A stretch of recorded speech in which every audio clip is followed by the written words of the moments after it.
Assalamualaikum warahmatullahi wabarakatuh. Di sini saya ingin menjelaskan tentang pengertian kepemimpinan dalam wirausaha. Yang A, pengertian kepemimpinan. Kepemimpinan merupakan sebuah proses mempengaruhi dalam menentukan tujuan organisasi, memberikan motivasi perilaku untuk mencapai tujuan, mempengaruhi untuk memperbaiki individu, kelompok, dan budaya. Dan yang B, pengertian kepemimpinan menurut Islam. Menurut Islam, kepemimpinan merupakan amanah yang harus dijalankan dengan baik dan dipertanggungjawabkan bukan saja di dunia tapi juga di hadapan Allah nanti di akhirat. Selanjutnya, saya akan menjelaskan tentang teori-teori kepemimpinan. Yang pertama, teori sifat.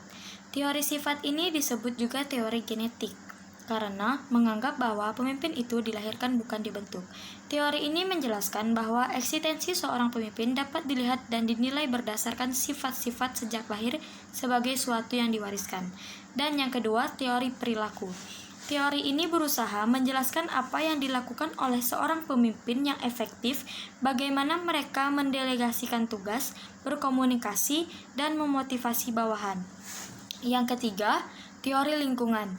Teori ini beranggapan bahwa munculnya pemimpin-pemimpin itu merupakan hasil dari waktu, tempat, dan keadaan.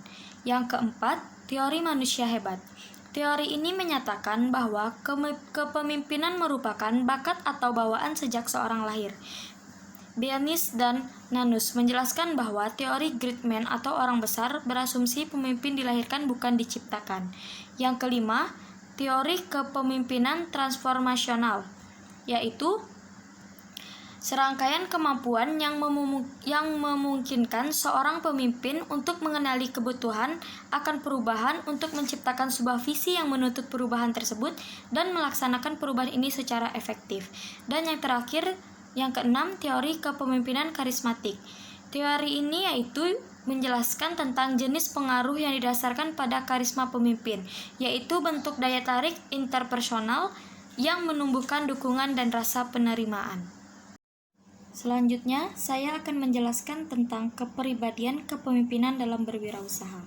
Jiwa kepemimpinan atau leadership dapat dilihat dari bagaimana seseorang mampu mempengaruhi, mengkoordinir, memimpin, dan mengambil keputusan dalam sebuah tim.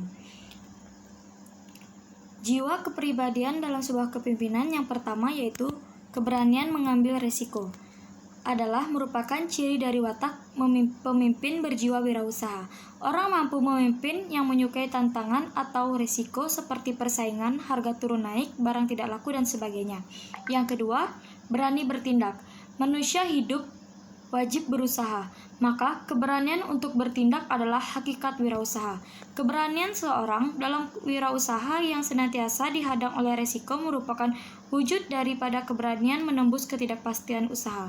Karena itu, wira swasta membutuhkan perhitungan yang cermat, hati-hati, dan bersifat antisipatif terhadap segala kemungkinan tumbuhnya risiko yang dimaksud.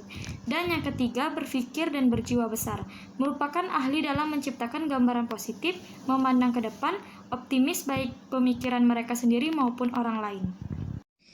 Baik, saya akan menjelaskan mengenai membangun tim yang baik dalam berwirausaha.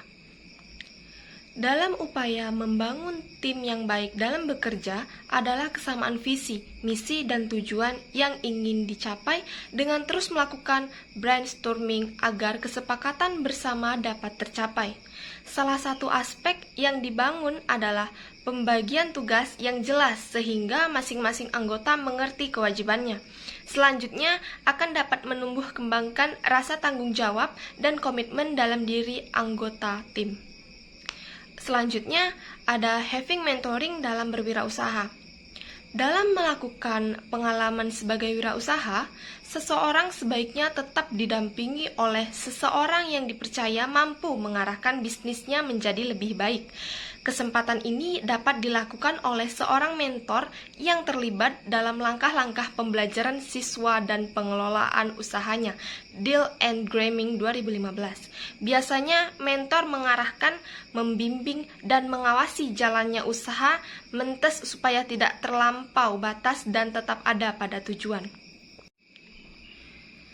Kemudian yang terakhir ada kepercayaan kepemimpinan dalam berwirausaha.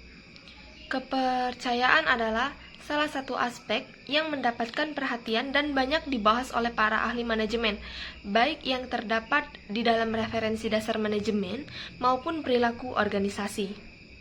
Stephen P. Robbins dan Mary Coulter menjelaskan bahwa dalam membangun kepercayaan ada 5 dimensi, yaitu integritas, kompetensi, konsistensi, kesetiaan, dan yang terakhir ada keterbukaan. Sekian dari saya.